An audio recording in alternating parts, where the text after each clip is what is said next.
Here is the gastrocnemius.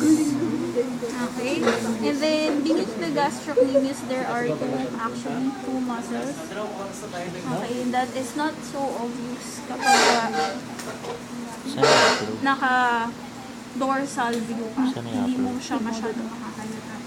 So you have to lift the gastrocnemius in order to see this one. And then Google Drive.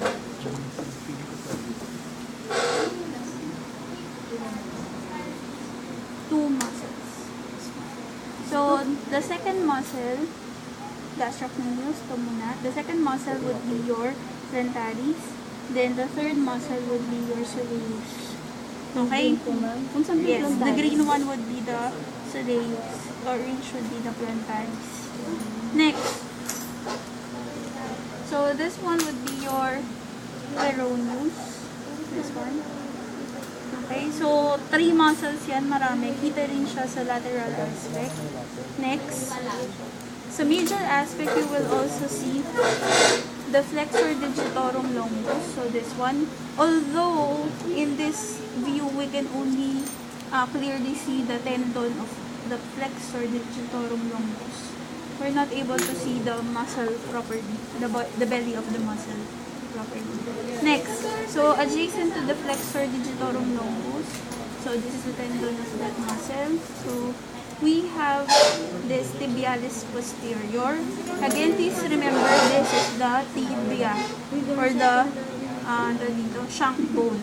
Okay, so anterior to it would be the tibialis anterior, which is both seen medially and laterally. So for the lateral shank, flexor digitorum longus.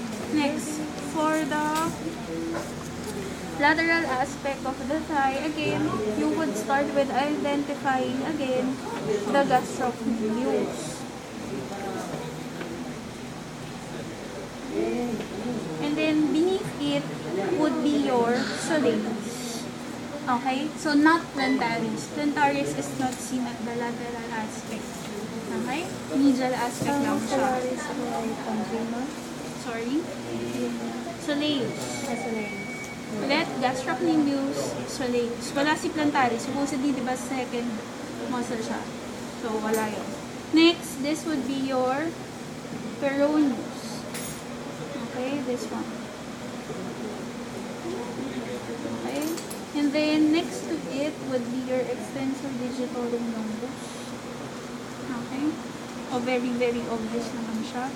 And then, again, going back to your tibialis anterior. So, I forgot in the medial aspect.